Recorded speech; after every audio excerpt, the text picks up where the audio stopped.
Hello dear students, I welcome you all in the first lecture of chapter gravitation.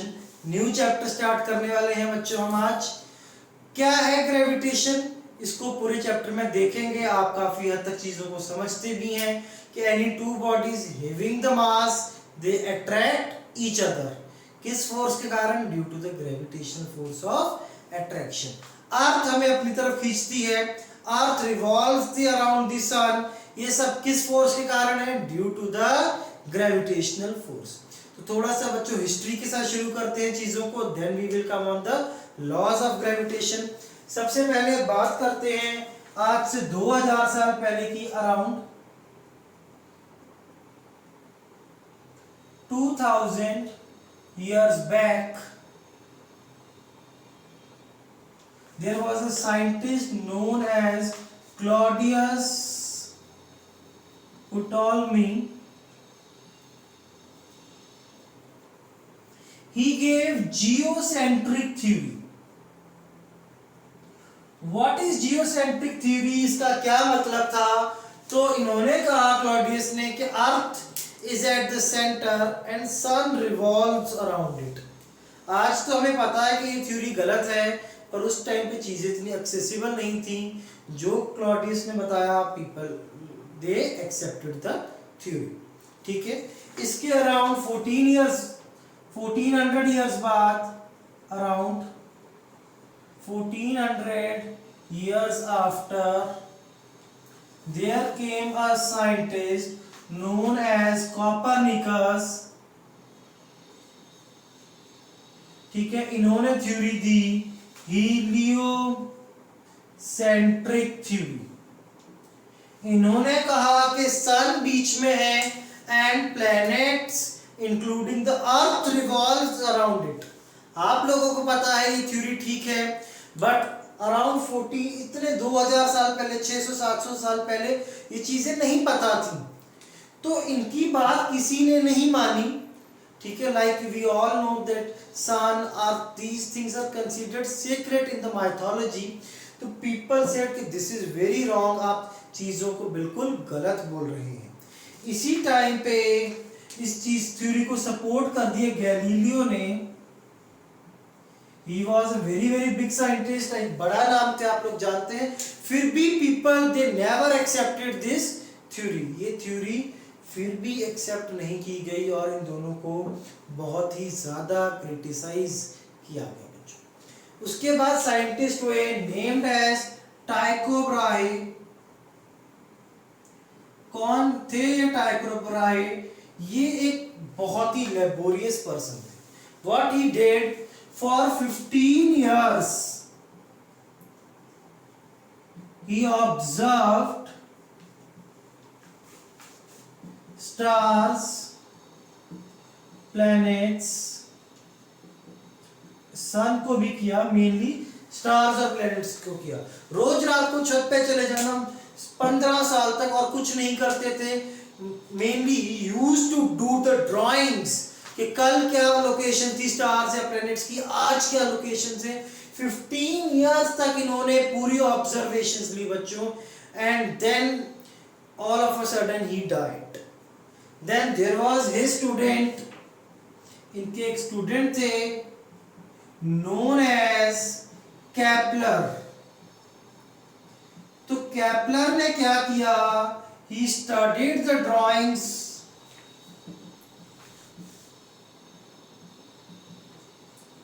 of Tycho Brahe for 16 years।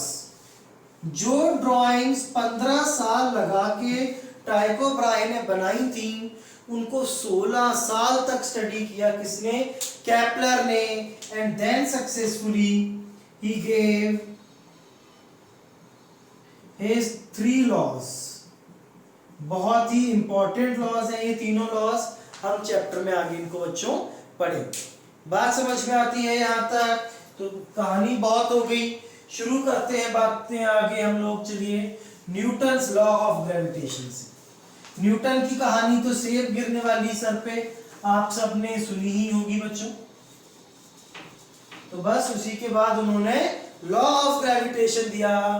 तो बात हो रही है बच्चों Newton's law of gravitation.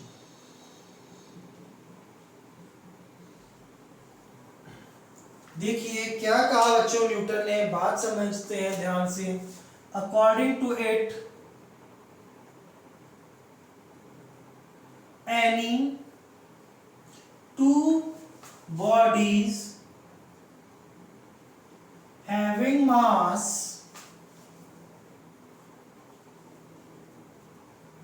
attract each other with a force which is directly proportional to product of masses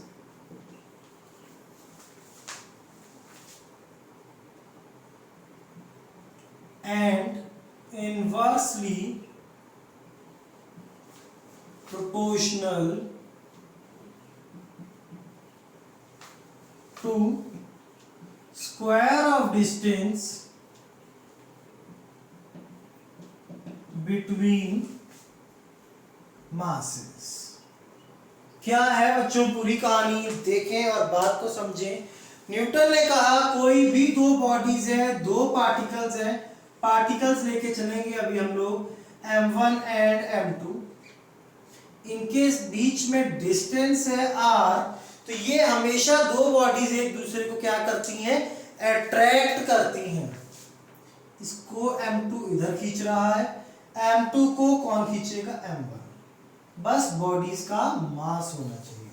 तो ये इनके बीच में बच्चों जो फोर्स लगेगी, he said this force is directly proportional to इनके मासेस का product m1 into m2। this force is inversely proportional to इनके बीच में जो डिस्टेंस है उसका स्क्वायर, तो F is proportional to m1 m2 by r square। F is equal to G m1 m2 by r square। बच्चों यहाँ पे m1 m2 क्या है, दोनों पार्टिकल्स के मास, r क्या है उनके बीच के सेंटर के बीच का डिस्टेंस। बट अभी g क्या है, what is this g? This g is universal gravitational constant. ये g जो है बच्चों, it is a universal gravitational constant, जिसकी वैल्यू क्या है 6.67 into 10 to the power minus 11 newton metre square पर केजी स्क्वायर। अब यूनिवर्सल का क्या मतलब है इस वर्ड का? इस वर्ड का मतलब है चाहे आप इन दोनों मासेस को हवा में रखें, वैक्यूम में रखें, पानी पे रखें, अर्थ पे रखें, मार्स पे रखें, कहीं भी रखें, if the masses are same and the distance is same, तो फोर्स उतनी ही रहेगी। इस ग्रेविटेशनल कांस्टेंट की वैल्यू, बीच का मीडियम चेंज होने से फर्क नहीं पड़ता। Force is proportional to masses and inversely proportional to r square। ये कांस्टेंट की वैल्यू हमेशा हमेशा हमेशा फिक्स है बच्चों। बात समझ में आती है इतनी आप सबको? तो यहां तक नोट कीजिए। तो स्टूडेंट्स अब बात करेंगे properties of the gravitational force. पहली प्रॉपर्टी तो यही है, it is always attractive in nature. दो मासेस कभी भी एक दूसरे को रिपेल नहीं करते, हमेशा एक दूसरे को क्या करते हैं, अट्रैक्ट। m2 इसको खींचेगा, m1 इसको खींचेगा। सेकेंड इज फोर्स जो है ग्रेविटी की, it is directly proportional to product of masses. F is proportional to m1 into m2.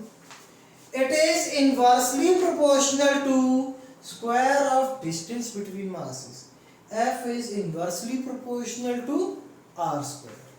Next is it follows the inverse square law.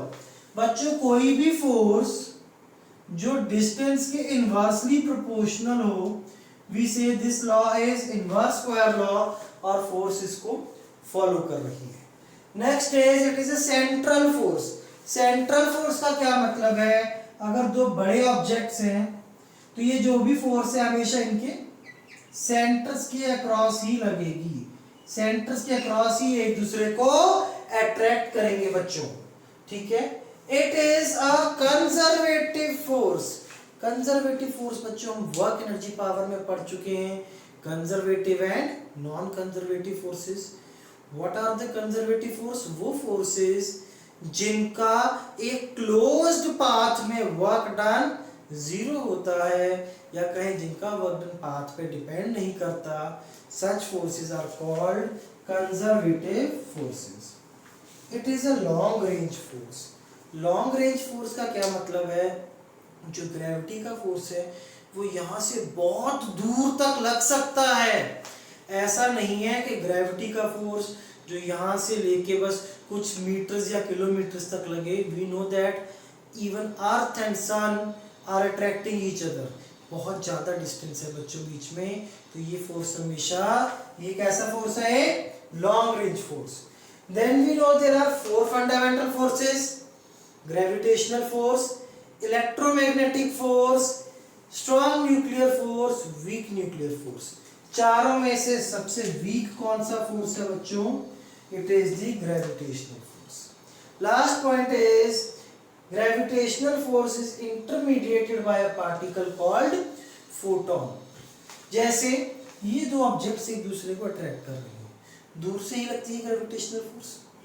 तो बच्चों दूर से लगती है जब ग्रेविटेशनल फोर्स, तो एक दूसरे को जब ऑब्जेक्ट्स टच नहीं कर रहे तो कैसे इन पर फोर्स लगाते हैं? This is a hypothetical concept, कोई इसका थ्योरी नहीं है। कहा जाता है, फोटोन नहीं आएगा यहाँ पे, ग्रेविटॉन आएगा। There are particles called graviton, जो इस बॉडी में से निकल के इसमें जाते हैं, इसमें से निकल के फर्स्ट में आ जाते हैं, hence they apply the force on each other. इसका कोई प्रैक्टिकल एग्जिस्टेंस बच्चों नहीं है। एक बहुत इंपॉर्टेंट पॉइंट और, it does not depend upon medium. बच्चों ये जो ग्रेविटेशनल फोर्स है ये किसी भी मीडियम पे डिपेंड नहीं करती है। मीडियम चेंज करने से फोर्स बिल्कुल भी चेंज नहीं होती। नोट कीजिए इन प्रॉपर्टीज को। बच्चों चलो let's see couple of very very easy questions. क्या कहता है, there are two masses m1 and m2। दो मासेस हैं m1 m2, इनके बीच में कितना फोर्स लग रहा है, F। मान लिया डिस्टेंस इनके बीच में r, तो F कितना होगा स्टूडेंट्स, gm1 m2 बाय इनके बीच का डिस्टेंस का स्क्वायर। क्या कहता है, now distance between them is half. Distance कितना हो गया इनके बीच में अब, r/2 and each mass is quadrupled. ये m1 था, 4 गुना कर दिया गया, 4m1 हो गया, m2 हो गया कितना, 4m2। तो F डैश इनके बीच में जो न्यू फोर्स आ जाएगा that will be G। First mass 4m1, second mass 4m2 upon इनके बीच का डिस्टेंस r/2 का स्क्वायर। तो F dash is 16 times gm1 m2 upon r square. बच्चों ये gm1 m2 by r square की वैल्यू क्या है, F। तो इनके बीच में force F dash is 16 times F। New force कितने टाइम्स हो जाएगा, पहले से 16 टाइम्स। नेक्स्ट क्वेश्चन ट्राई करें बच्चों खुद से। दो फोर्सेस है, दो मासेस हैं, उनके बीच में फोर्सेस है F। मास मान लेते हैं m1 m2, इनके बीच का डिस्टेंस मान लेते हैं r। अब क्या कहता है, both the masses are doubled. Distance को भी चेंज करना है so that force remains same. Force को F ही रखना है बच्चों। पहला मास डबल, दूसरा मास डबल, और इनके बीच में डिस्टेंस सेम रहना है। तो बच्चों 4 सेम रहा, दोनों साइड को कंपेयर कर दो, डिस्टेंस और ही नया आएगा वो निकालना है, r डैश मान लिया। तो students gm1 m2 bye are square, यहां से इधर से क्या आएगा 4 times g m1 m2 upon r dash का square, g m1 m2 cancel बच्चों, तो यहां से r डैश का square is equal to 4 times r square, तो r dash is equal to 2r। Distance कितने टाइम्स करना पड़ेगा बच्चों 2 टाइम्स। बात समझ गए, नोट करें। नेक्स्ट करेंगे principle of superposition.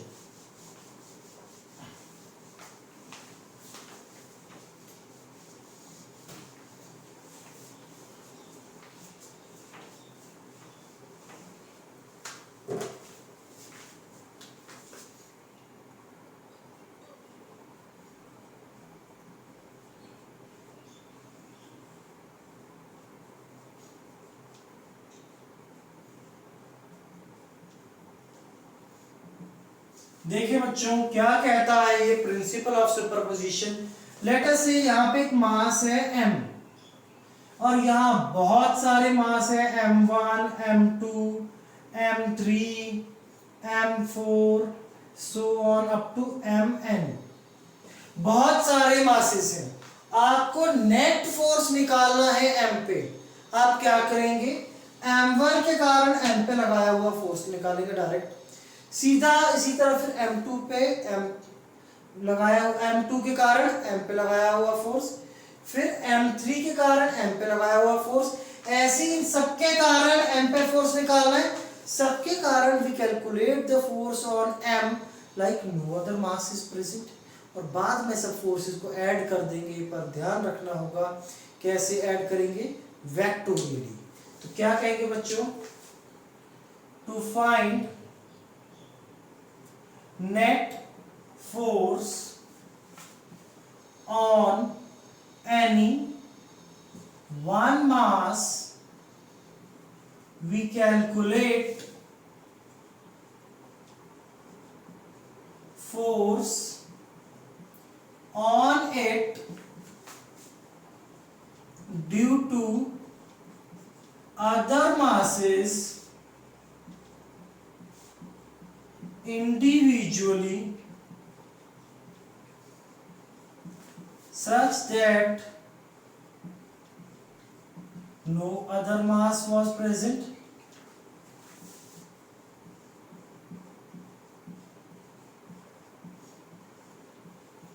and then we add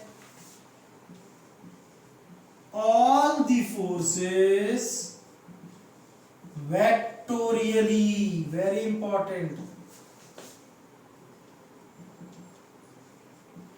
ठीक है, क्या करना है, m पे फोर्स m1 का F1 निकाल लिया, ऐसे कि ये कुछ है ही नहीं, ऐसे ही m2 का फोर्स F2, F1 F2, ऐसे ही 3 का F3, 4 का F4 अप टू nth का Fn। This will be the net force. और ध्यान रखें ऐड कैसे करना होगा, vectorially in the form of vectors. बच्चों बात समझ में आती है, नोट कीजिए। अब आगे क्वेश्चंस प्रैक्टिस करेंगे इसी प्रिंसिपल पे, काफी सारे क्वेश्चंस प्रैक्टिस करेंगे बच्चों।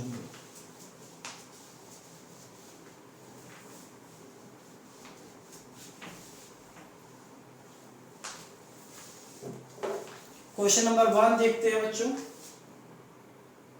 He says 3 masses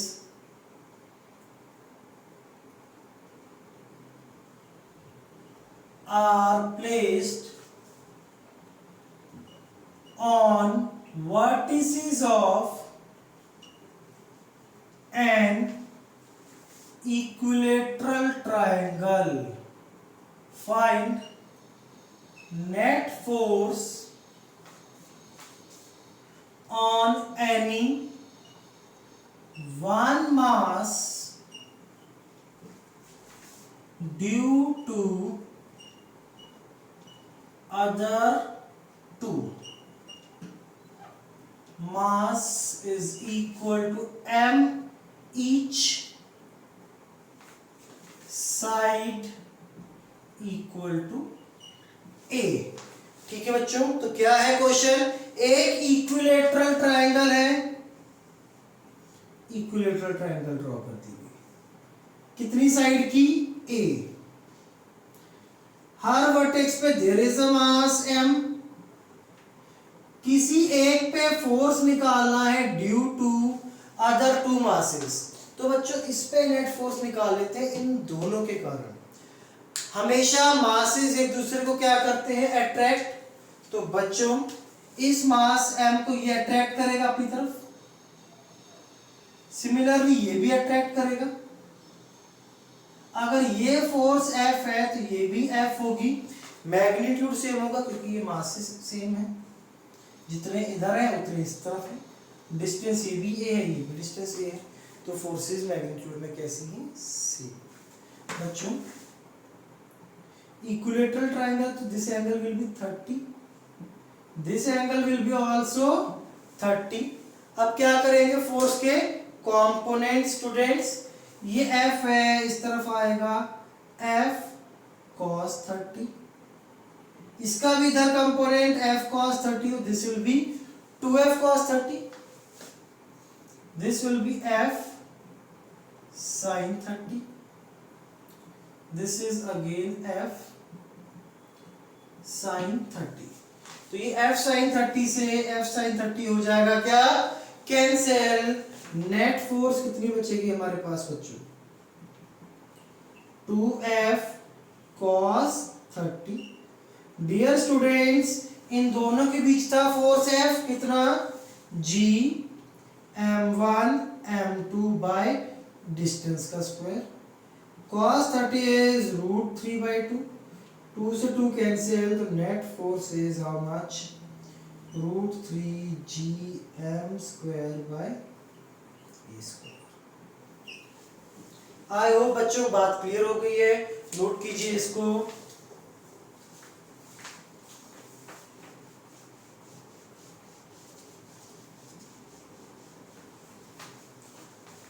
next question very similar to this one. Now question says, लिखे क्वेश्चन को, 4 masses m each are placed at the vertices of a square of side A.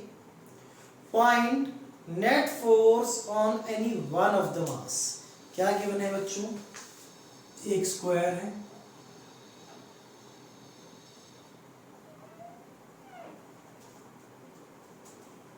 Side A का, हर side vertex पे मास m रखा हुआ है, side A है, किसी भी एक मास पे बाकी तीनों के कारण फोर्स निकालना है बच्चों। मान लेते हैं इस पे निकालना है, ये वाला मास इसको अट्रैक्ट करेगा, इधर फोर्स F मान लिया जाए, इन दोनों के बीच में फोर्स F, तो ये भी डिस्टेंसेस और मासेस सेम है, तो बच्चों ये वाला फोर्स भी F, ये वाला मास भी इसको अट्रैक्ट करेगा, पर बेटे इस लाइन के अलॉन्ग स्टूडेंट्स, तो ये डिस्टेंस ज्यादा है, तो इस फोर्स को बोल देते हैं F डैश। कोई दिक्कत यहां तक। अब नेट फोर्स कैसे निकालना है, तीनों को ऐड करके, पर कैसे ऐड करना है बच्चों, वेक्टोरियली, तीनों सेम डायरेक्शन में करने होंगे। तो ये एंगल कितना, 45, इस F का इधर कंपोनेंट F cos 45, सिमिलरली ये भी एंगल 45, इसका भी कंपोनेंट F cos 45, तो ये हो गया 2F cos 45, इधर कंपोनेंट F sin 45, इस F का भी इधर कंपोनेंट बच्चों F sin 45। बात समझ में आ गई, तो बच्चों इजी बात रह गई अब तो, net forces 2F cos 45 plus F dash. ठीक है, वैल्यूज पुट करते हैं बच्चों, तो 2 टाइम्स F, F इन दोनों के बीच का फोर्स है जी m1 m2, ये डिस्टेंस का square by A square. Angle कितना 45, cos 45 इज 1/√2 प्लस एफ डैश, इन दोनों के बीच का फोर्स है बच्चों G m1 m2 by distance का स्क्वायर। ये कितना डिस्टेंस a, ये भी बच्चों a, तो हाइपोटेन्यूज कितना होता है स्क्वायर का √2a, इसका स्क्वायर बच्चों क्या आएगा √2 gm² by a square plus gm² by 2a square. तो 2a स्क्वायर एलसीएम आ जाएगा स्टूडेंट्स, gm² कॉमन आ जाएगा 2√2 + 1। This will be the final answer. Easy है क्वेश्चंस, आई होप यहाँ तक बात समझ गए हैं। नोट करें, नेक्स्ट टाइप के क्वेश्चंस थोड़ी देखते हैं।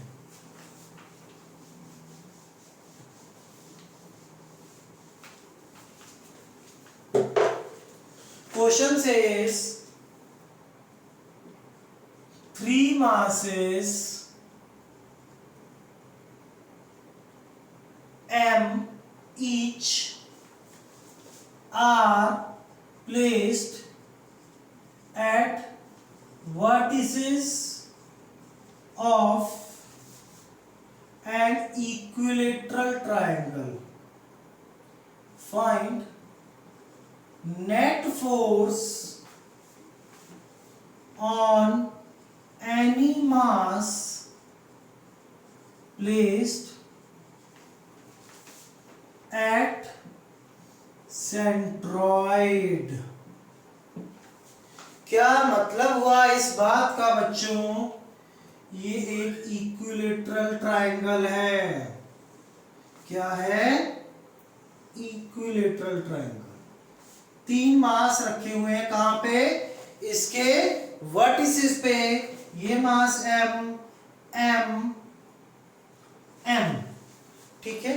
अब कोई भी मास रख दिया गया कहां पे? इसके सेंट्रॉइड पे। लेट अस से दिस इज कैपिटल। इस पे नेट फोर्स निकालना है। निकाल सकते हैं। क्या होगा? ये आपस में अट्रैक्ट करेंगे, ये इसको इधर अट्रैक्ट करेगा। लेट अस से दिस इज फोर्स F। ये मास भी इसको अट्रैक्ट करेगा बच्चों। लेट अस से this is also the force F। ये वाला मास इधर को अट्रैक्ट करेगा। लेट अस से this will be also force F। सब F क्यों नहीं? क्योंकि मासेस सेम है और ये सेंट्रॉइड से वर्टेक्स के डिस्टेंस भी सेम होंगे, क्योंकि ट्रायंगल कौन सा है? Equilateral triangle. अब इनमें से बच्चों कोई भी दो फोर्सेस देख लीजिए।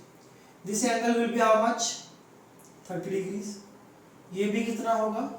30 डिग्रीज। अगर अब ये एंगल 30 है तो ये एंगल कितना होगा?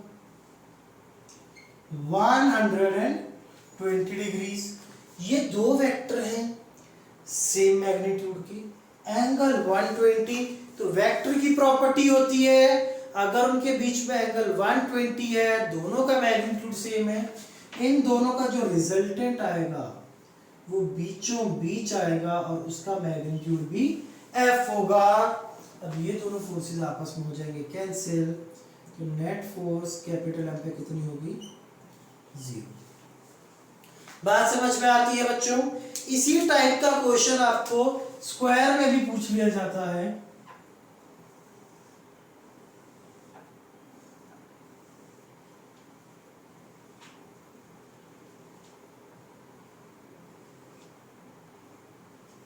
Four masses are placed on the vertices of a square. Centre पे कोई भी मास कैपिटल M रखा है बच्चों।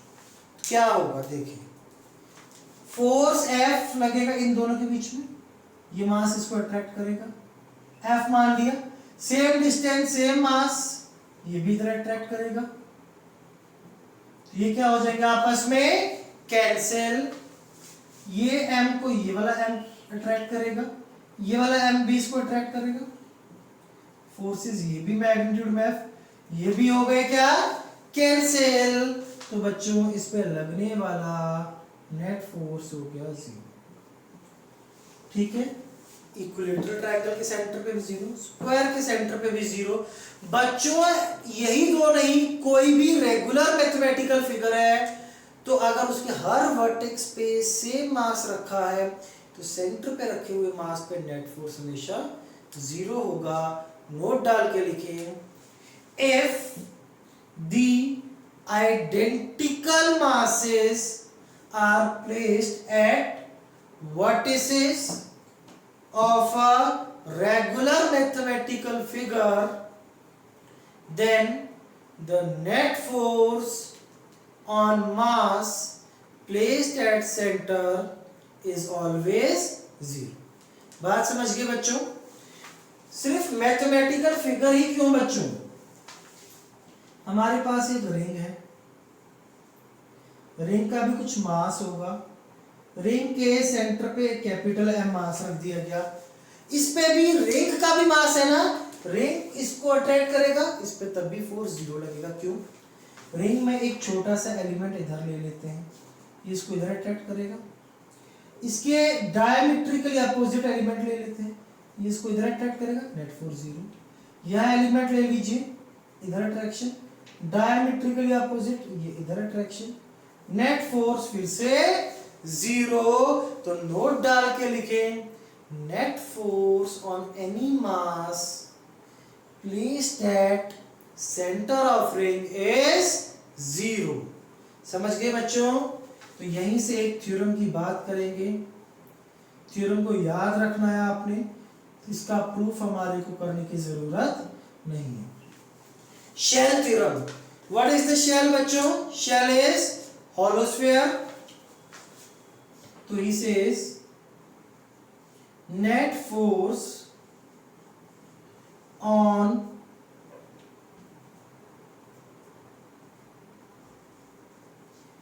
any mass placed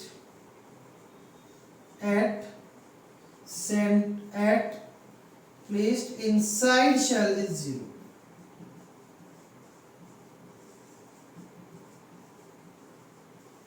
बच्चों क्या मतलब है? देखो, ये जो रेगुलर मैथमेटिकल फिगर्स थी, फोर्स कहाँ 0 था? किसी भी मास पे जो सेंटर पे रखा है। रिंग पे भी फोर्स कहाँ 0 था? किसी भी मास पे जो सेंटर पे रखा है। पर शेल जो कि हॉलो स्फीयर, उसमें क्या है? आप कहीं भी मास रख दो, यहाँ पे, यहाँ पे, यहाँ कहीं भी अंदर मास रखोगे, शेल के मास के कारण उसके ऊपर लगने वाला फोर्स हमेशा 0 ही होता है। इस थ्योरम का नाम है बच्चों शेल थ्योरम। बात समझ में आ गई बच्चों? नोट करें इसको, क्वेश्चंस करते हैं कुछ आगे।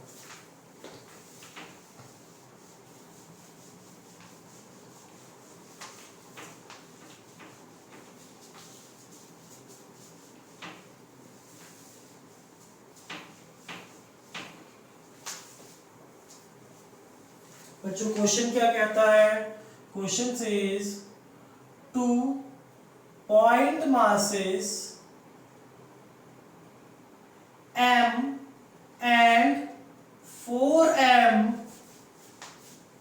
are placed at 0,0 and 3a,0. Find where a mass capital M be kept in space so that net force on it is 0। देखो बच्चों, कहानी को समझो, इंपॉर्टेंट क्वेश्चन है ये। इसी टाइप के सारे क्वेश्चंस, पूरा इसी टाइप का चैप्टर बच्चों आपको क्लास 12th में इलेक्ट्रोस्टैटिक्स में भी आएगा। तो ये सारे टाइप के क्वेश्चंस आएंगे, तो ये हमें पता होने चाहिए। क्या कहता है क्वेश्चन बच्चों? 2 मासेस हैं ऐसे, एक ये रखा है कहां पे? ओरिजिन पे 0,0 पे, एक यहां पे रखा है 3a,0 पे। ये मास है m, this mass is 4m। एक कैपिटल M को मैं कहां रखूं कि उसके ऊपर लगने वाला नेट फोर्स कितना हो जाए बच्चों? 0। अब पहले तो पहचानना पड़ेगा कैपिटल M को कहां रखें। अब आपके मन में अलग अलग बातें आ सकती हैं, देखते जाएं क्या क्या बातें आ सकती हैं बच्चों आपके मन में। मैं आपको रियलाइज कराता हूं जरा। आप कहें कि मैं कैपिटल M को जी यहां रखूंगा, तो क्या यहाँ पे फोर्स 0 हो पाएगा? नहीं हो पाएगा बच्चों। क्यों? ये वाला M इसको अट्रैक्ट करेगा, 4M भी इसको अट्रैक्ट करेगा, नेट फोर्स कहीं इधर आ जाएगा। एक ही डायरेक्शन ये बनी ना, तो नेट फोर्स 0 नहीं हो पाएगा, नॉट इक्वल टू 0। ऐसे अगर इधर भी रखेंगे तो ऊपर को अट्रैक्शन हो जाएगा, फिर से नेट फोर्स 0 नहीं हो सकता। आपका मन कर गया कि जी मैं कैपिटल M को यहां रखूंगा, M क्या करेगा? अट्रैक्ट। 4M भी क्या करेगा? अट्रैक्ट। दोनों फोर्सेस एक तरफ, फिर से नेट फोर्स 0 नहीं हो सकता। आप कहते हैं मैंने इधर रख दिया, M क्या करेगा? अट्रैक्ट, और 4M भी क्या करेगा? इस कैपिटल M को अट्रैक्ट। फिर से दोनों फोर्सेस एक तरफ, नेट फोर्स 0 नहीं हो सकता। इनको ज्वाइन करने वाली लाइन पर बीच में कहीं रखते। ये स्मॉल m क्या करेगा? अट्रैक्ट। 4M भी क्या करेगा? अट्रैक्ट। फोर्सेस अपोजिट है, 0 होने की संभावना बनती है बच्चों। ये डिस्टेंस मान लीजिए x, तो ये टोटल डिस्टेंस था 3a, this distance is 3a minus x। ठीक है बच्चों, फोर्सेस अपोजिट तो है ही, इक्वल होंगी तो 0 हो जाएगी, तो इक्वल कर लेते हैं। इन दोनों पे force g m1 m2 by x square, this should be equal to this force g, पहला मास 4m, दूसरा mass capital M upon 3a minus x का स्क्वायर। g m क्या हो गया? कैंसिल, 3a माइनस x का square upon x का square is equal to 4। Take under root on both sides, 3a minus x by x is equal to 2. 3a minus x is equal to 2x. तो बच्चों 3a is equal to 3x और x is equal to a। ये distance कितना होगा? a। कहां से? कौन से मास से? m से। 4m से डिस्टेंस कितना हो जाएगा? 2a। अगर यहाँ पे मैं कैपिटल M रख दूं तो बच्चों उस पे नेट फोर्स कितना हो जाएगा? 0। बात समझ में आ गई? नोट कीजिए, नेक्स्ट क्वेश्चन देखते हैं।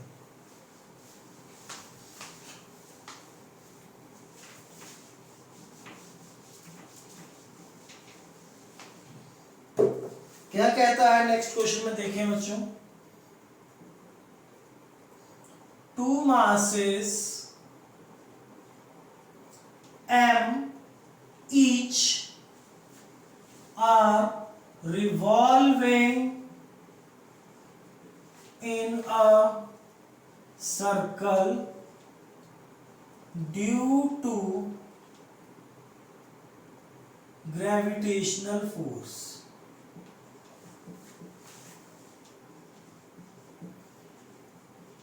Acting between them. Find velocity of each mass if separation between them is 2r। ठीक है बच्चों, देखिए बच्चों यहाँ पे एक मास m है, दूसरा मास भी m है, इनके बीच में सेपरेशन है 2r। दोनों एक दूसरे को अट्रैक्ट करेंगे, पर ये पहले से सर्कल में घुमा दिया तो ऐसा नहीं अट्रैक्ट होके पास आ जाएंगे। बच्चों आपने सर्कुलर मोशन तो पढ़ा है ना, सर्कुलर मोशन में नेट फोर्स किस तरफ होता है? सेंटर की तरफ, पर सेंटर की तरफ ऑब्जेक्ट तो नहीं चला जाता, object revolves in a circle with velocity v। Circle में घूमने के लिए एक फोर्स मस्ट है जिसका नाम है सेंट्रीपिटल फोर्स। ये सेंटर मान लेते हैं, इस पे सेंटर की तरफ फोर्स लगेगा, सेंट्रीपिटल फोर्स। कौन लगेगा सेंट्रीपिटल फोर्स? इनके बीच का ग्रेविटेशनल फोर्स, ये अट्रैक्ट करेगा ना इसको इधर, तो ये किसके बराबर है? Gravitational force. तो कुछ भी नहीं है क्वेश्चन में बच्चों। ऐसा क्वेश्चन जब भी आए, नेट ग्रेविटी की फोर्स कर देनी है टुवर्ड्स द सेंटर, और वही फोर्स होगी centripetal force. This is equal to centripetal force is equal to mv² gravity की फोर्स इनके बीच में students gm1 m2 by distance है 2r का square is equal to mv²/r। तो students gm² / 4r is equal to mv²। This velocity is how much? This will be equal to under root of gm/4r। इस velocity से these masses will revolve in a circle। बात समझ गए? इसी में ही एक question इसी टाइप का और करते हैं बच्चों।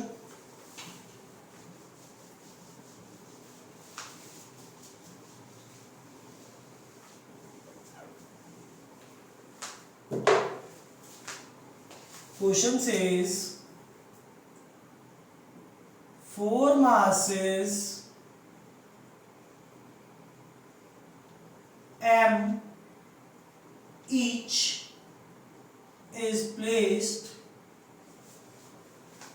at vertices of a square of side A।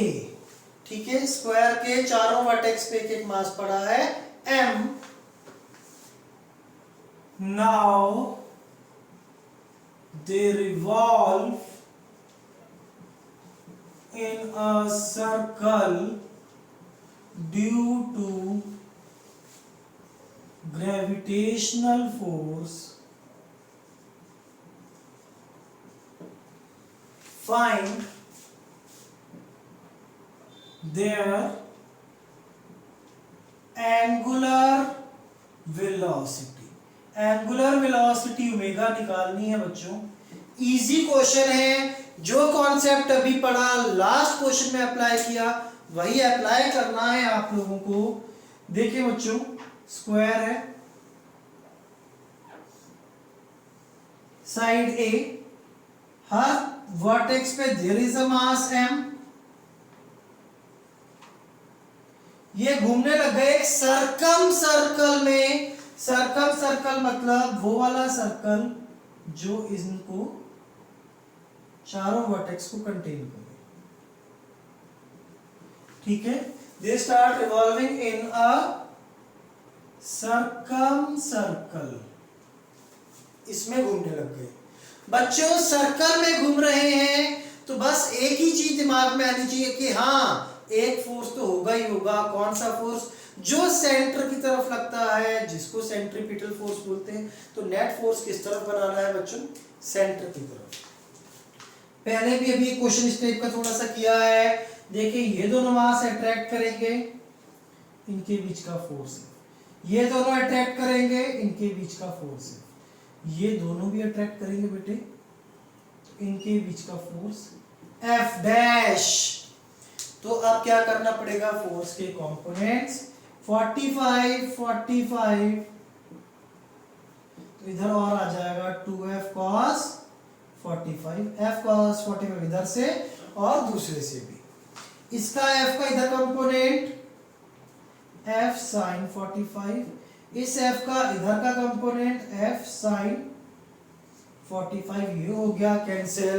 Net force जो कि सेंटर की तरफ ही बढ़ रहा है, आप देखें 2F cos 45 और F डैश सेंटर की तरफ है, ये is equal to 2F cos 45 plus F dash centre की तरफ है, तो ये सेंट्रीपिटल फोर्स।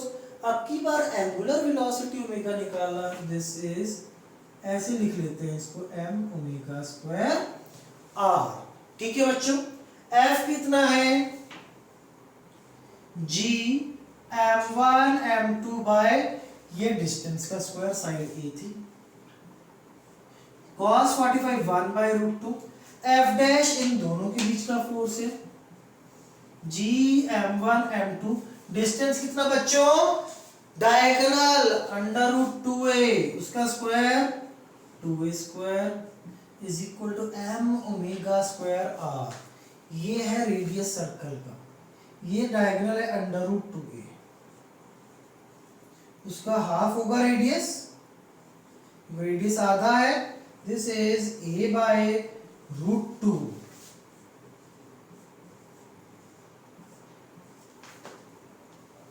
ठीक है बच्चों, बस यहां से कैलकुलेट करके ओमेगा निकालना है।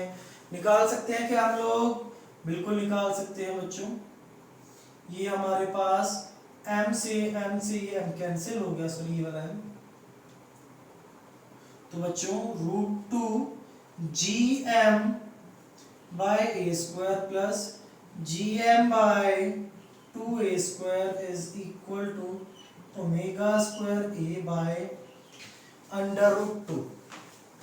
ऐसा करें इधर एलसीएम ले लें, 2 under root 2 gm plus gm 2 times a square is equal to omega square a by root 2। Root 2 इससे कैंसिल, रूट 2 बचेगा, तो omega square is 2 root 2 gm plus gm upon root 2 times a cube, इस पूरे का under root, this will be the angular velocity of revolution omega. बात समझ गए बच्चों। एक आज के लेक्चर का लास्ट क्वेश्चन देखते हैं, चलिए हम लोग।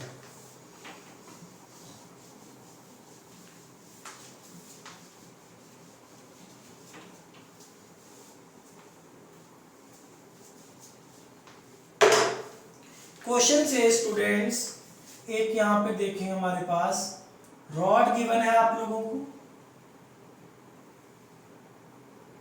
रॉड का mass m, length l, rod की एक्सियल लाइन पे ही एक स्मॉल m मास रखा है एट डिस्टेंस a। क्वेश्चन है फाइंड